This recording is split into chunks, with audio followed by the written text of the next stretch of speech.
DA news plus पर। नमस्कार, आप देख रहे हैं DA न्यूज प्लस पर हमारा खास प्रोग्राम शौर्य गाथा। मैं आपके साथ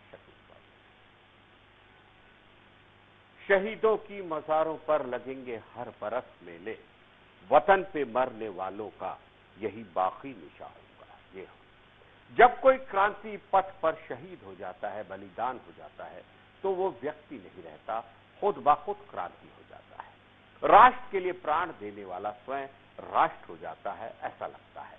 मंगल पांडे भी कोई व्यक्ति नहीं था, वो स्वयं क्रांति से राष्ट्र थे, इसलिए उनका परिचय देने की शायद कोई जरूरत नहीं है।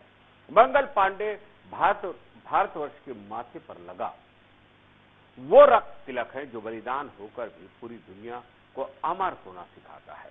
मंगल पांडे एक भारतीय स्वतंत्रता सेनानी थे, जिन्होंने 1857 में भारत के पहले स्वतंत्रता संग्राम में महत्वपूर्ण भूमिका निभाई थी। वो ईस्ट इंडिया कंपनी की 34वीं बंगाल इन्फेंट्री के सिपाही थे। तत्कालीन ब्रिटिश शासन ने उन्हें विद्रोही करार दिया, जबकि आम भारतीय उन्हें आजादी की लड़ाई के नायक के रूप में आज भी सम्मान देता है। भारत के स्वतंत्रता संग्राम में उनकी महत्वपूर्ण भूमिका के लिए भारत सरकार द्वारा 1984 में उनके सम्मान में एक डाक टिकट जारी किया गया। तो आइए आज हम आपको हमारे खास कार्यक्रम शौर्य गाथा में हल्ला बोल का गगन भेदी नारा बुलंद करने वाले शहीद मंगल पांडे के जीवन से जुड़ी खास बातें बताते हैं शौर्य गाथा में।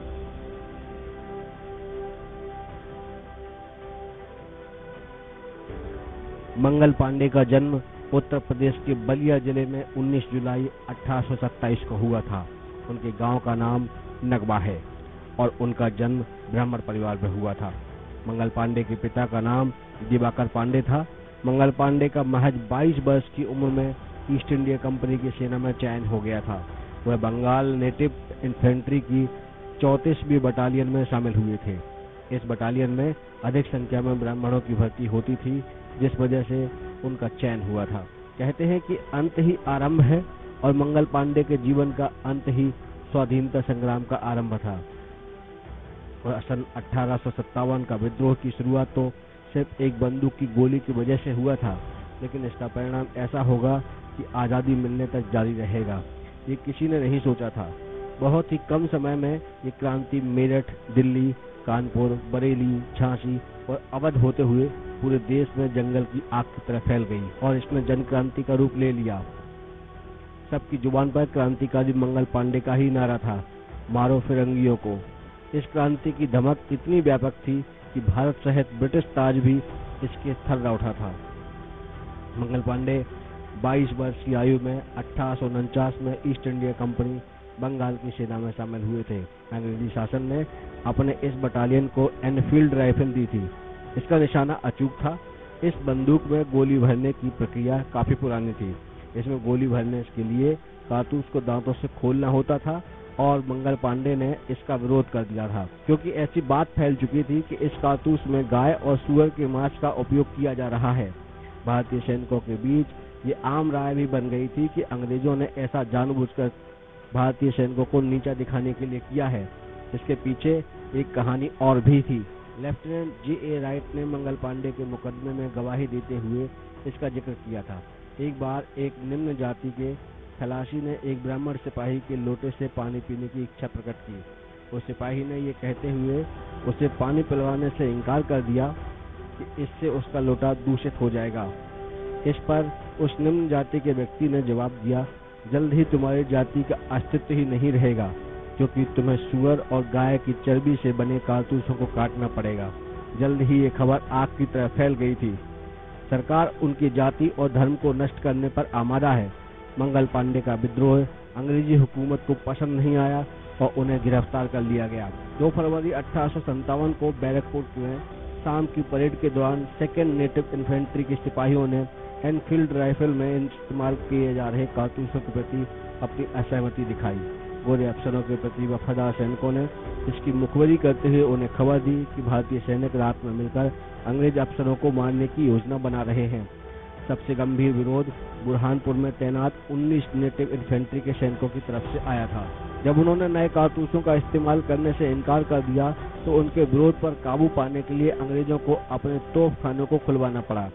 उन्हीं दिनों इन सैनिकों ने बैरकपुर में एक टेलीग्राफ दफ्तर को जला दिया और अंग्रेज अफसरों के घरों पर आग लगे तीर छोड़े गए। जेडब्ल्यू ने अपनी किताब द हिस्ट्री ऑफ द सिपाही वॉर में लिखा, शायद इसका संबंध उस जमाने में बहुप्रचलित इस अफवाह से भी था कि पलासी की लड़ाई के 100 साल बाद यानी 1857 में भारत में ब्रिटिश राज का अंत हो जाएगा। E.G.O. टेलर ने अपनी किताब what really happened during the mutiny में लिखा, हालात देखते हुए ह्यूसन और वो दोनों ने अपनी अपनी तलवारें निकाल ली। उनके पास तलवारों के अलावा उनकी पिस्टल भी थी। मंगल पांडे ने वो और ह्यूसन दोनों पर अपनी तलवार से हमला किया। वहां मौजूद सभी भारतीय सैनिक ये तमाशा देखते रहे। उनमें से कोई भी अंग्रेज अफसरों की मदद के लिए नहीं आया सिवाय शेख पलटू के। उसने मंगल पांडे की कमर को पीछे से पकड़ लिया था। नतीजा ये हुआ कि दोनों अंग्रेज अफसर बचकर निकलने में कामयाब हो गए। बाद में ह्यूसन ने गवाही देते हुए कहा, मंगल पांडे का वार पूरे जोर से मेरे ऊपर नहीं पड़ा। नतीजा ये हुआ कि मुझे एक खरोच भगाई। निशाना बने लेफ्टिनेंट, वो उनकी जैकेट खून से सनी हुई थी। लेकिन इस बीच एक सिपाही ने आगे बढ़कर मेरी पीठ पर बंदूक से 1 और 2 प्रहार किए, जिससे मैं नीचे गिर गया। मैं उस सैनिक को पहचान नहीं पाया, लेकिन मैं देख सकता था कि उसने रेजिमेंट की वर्दी पहनी हुई थी। गिरकर उठने के साथ ही मैंने अपने बाएं हाथ से मंगल के कोट का कॉलर पकड़ लिया। मैंने अपनी तलवार से उस पर कई प्रहार किए। उसने भी मुझ पर तलवार चलाई और मैं घायल होकर फिर नीचे गिर गया। मंगल ने अपने बाएं हाथ का इस्तेमाल कर हमें धक्का देने और दाहिने हाथ का इस्तेमाल हम पर प्रहार करने के लिए किया। इतने में घटनास्थल पर 34 नेटिव इन्फेंट्री के कमांडिंग अफसर कर्नल S.G. बेलर भी पहुंच गए। उन्होंने वहां मौजूद सैनिकों से मंगल पांडे को गिरफ्तार करने के लिए कहा, लेकिन उन्होंने ऐसा करने से इनकार कर दिया। उसी समय डिवीजन के कमांडिंग अफसर मेजर जनरल हियर से भी वहां अपने दोनों बेटों के साथ वहां पहुंच गए। जब हियर से मंगल पांडे की तरफ बढ़े तो किसी ने चिल्लाकर कहा, उसके पास भरी हुई बंदूक है। जब उनके बड़े बेटे ने उन्हें आगाह किया कि वो आप पर निशाना साध रहा है, हियर से ने कहा, जॉन, अगर मैं मर भी जाऊं तो तुम आगे बढ़कर उस शख्स को खत्म कर देना। इस बीच हियर से क्वार्टर गार्ड से अपनी पिस्टल लहराते हुए पहुंचे और उन्होंने उन्हें आदेश दिया, मेरी बात सुनो, अगर मेरे आदेश पर किसी सैनिक ने मार्च नहीं किया तो मैं उसे उसी समय गोली से उड़ा दूंगा। इस बार उनके हुक्म का उल्लंघन नहीं हुआ, लेकिन जैसे ही सब सैनिक मंगल पांडे की तरफ बढ़े, उन्होंने अपनी बंदूक की नाल अपने सीने की तरफ कर अपने पैर की उंगली से बंदूक का घोड़ा दबा दिया। गोली उनके सीने, कंधे और गर्दन को घायल करती हुई निकल गई और उनके कोट में आग लग गई। मंगल पेट के बल नीचे गिरे। एक सिख सैनिक ने उनके पैर के नीचे से उनकी रक्त रंजित तलवार निकाली। मंगल को तुरंत गिरफ्तार कर अस्पताल भेजा गया। शेख पलटू ने मंगल को पीछे से पकड़ तो लिया था, लेकिन वो उनका हाथ पकड़ने में नाकामयाब रहा। एक बार जब उसने ऐसा करने की कोशिश की तो मंगल ने अपनी कोहनी से उसे चोट पहुंचाई। मंगल पांडे का कोर्ट मार्शल शुरू होने के पहले ही पलटू की पदोन्नति कर दी गई। मुकदमे के दौरान मंगल पांडे ने स्वीकार किया कि इस पूरे मामले में उसका कोई साथी नहीं था। इस सवाल पर, क्या आप गोली चलाते समय नशे में थे, मंगल ने कहा, वो पिछले कुछ समय से भांग और अफीम का सेवन करते रहे हैं। उन्होंने कहा, मुझे पता नहीं मैंने किसको मारा और किसको नहीं। उस जमाने में गोरे अफसर पर हमला करना एक तरह से अपनी मौत के वारंट पर दस्तखत करना था। सिपाही नंबर 1446 मंगल पांडे को इसके लिए मौत की सजा सुनाई गई। 8 अप्रैल 1857 की तारीख को बंगाल की बैरकपुर छावनी में तारीख मुकर्रर कर दी गई, जहां ब्रिटिश सरकार ने क्रांतिकारी मंगल पांडे को फांसी देने का फैसला किया।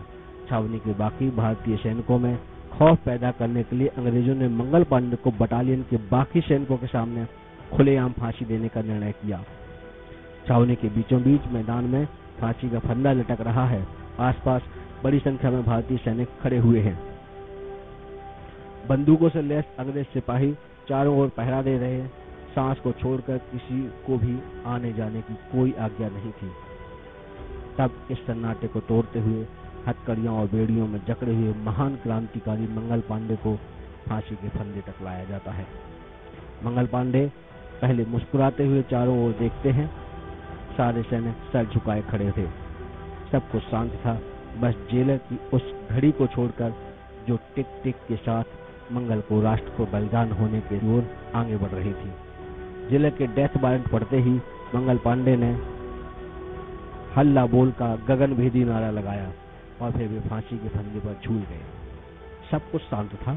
बस जेलर की उस घड़ी को छोड़कर जो अपने टिक टिक के साथ मंगल को राष्ट्र पर बलिदान होने के मंगल यज्ञ की ओर आगे लिए जा रही थी। जेलर के डेथ वारंट पढ़ते ही मंगल पांडे ने हल्ला बोल का गगनभेदी नारा लगाया और फिर वे फांसी के फंदे पर झूल गए। बताया जाता है कि पहले मंगल पांडे की फांसी की तारीख 18 अप्रैल निर्धारित की गई थी, लेकिन अंग्रेजों को लगा कहीं ये विद्रोह पूरे इलाके में ना फैल जाए, इसलिए मंगल को 10 दिन पहले ही फांसी पर लटका दिया गया। सन 1857 के विद्रोह में जान देने वाले मंगल पांडे पहले भारतीय सिपाही थे। रुद्रांशु मुखर्जी लिखते हैं, अगर इसके पीछे कोई षड्यंत्र ना भी हो, लेकिन इस बात से इनकार नहीं किया जा सकता कि शेख पलटू के अलावा कोई भी भारतीय सैनिक अंग्रेज अफसर की मदद और मंगल पांडे को रोकने के लिए आगे नहीं आया, जबकि उस समय करीब 400 सैनिक इस घटना को प्रत्यक्ष रूप से देख रहे थे।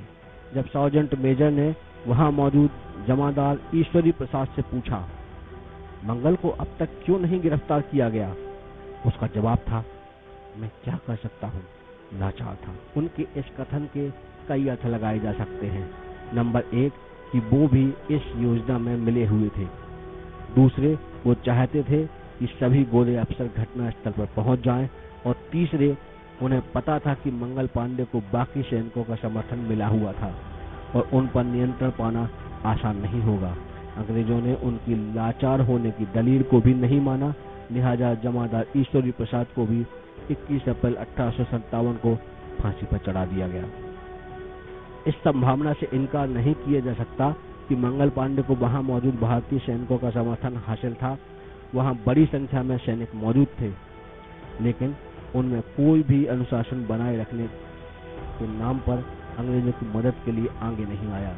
अमरीश मिश्रा अपनी किताब Mangal Pandey the true story of the Indian revolutionary में लिखते हैं, भारतीय सैनिकों ने खुलेआम विद्रोह भले ही न किया, लेकिन उनकी सामूहिक निष्क्रियता बताती है कि वो विरोध और अवज्ञा का मूड बना चुके थे। उनके इस काम का यही मतलब निकाला जा सकता है कि मंगल पांडे जो कुछ भी कर रहे थे, उन्हें इसका पूरा समर्थन प्राप्त था। जब हियर्से ने उनसे पूछा कि क्या तुम भरी हुई बंदूक से डर रहे हो, तो वो सभी चुप रहे।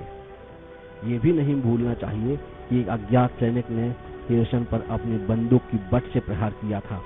1 महीने बाद असहमति और नफरत की ये भंगिमा उत्तर भारत की कई सैनिक छावनियों में विद्रोह के रूप में परिलक्षित हुई और अंग्रेज सैनिकों ने विद्रोही सिपाहियों को मंगल पांडे की जाति नाम पेंडी से संबोधित करना शुरू कर दिया।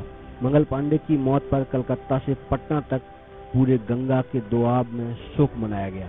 10 मई में मेरठ में विद्रोह के बाद मंगल पांडे के दोस्त नकी अली ने उनकी अस्थियां उनके गांव जाकर उनकी मां को सौंपी। बाद में जब मंगल पांडे की 34वीं रेजिमेंट का सामूहिक सजा के तौर पर अप्रैल 1857 में भंग किया गया, तो उनके साथी सैनिकों ने परेड ग्राउंड से निकलने से पहले विरोध स्वरूप अपने टोपियों को जमीन पर फेंककर उन्हें पैरों से कुचल दिया। मंगल पांडे तो बलिदान हो गए थे, लेकिन उनका बोया हुआ क्रांति का बीज अक्षय वट की तरह बड़ा हो रहा था। आगे चलकर इसी क्रांति के बीज को भगत सिंह, अशफाक उल्ला खां, चंद्रशेखर आजाद, नेताजी सुभाष चंद्र बोस और जैसे अनगिनत क्रांतिकारियों ने अपने रक्त से सींचकर स्वतंत्रता का वट वृक्ष बना दिया। लेकिन स्वतंत्रता कोई एक घटना नहीं थी, यह सतत प्रक्रिया है। इसीलिए हमें हमारी स्वतंत्रता की रक्षा के लिए राष्ट्रीय और व्यक्तिगत अस्मिता और अखंडता के लिए अपने अंदर के मंगल पांडे को सदैव जीवित रखना होगा। मंगल पांडे का ये बलिदान भारतवर्ष के माथे पर सूर्य की भांति सदैव चमकता रहेगा और हमें राष्ट्रीय स्वाभिमान की खातिर मर मिटने के लिए सदैव प्रेरित करता रहेगा।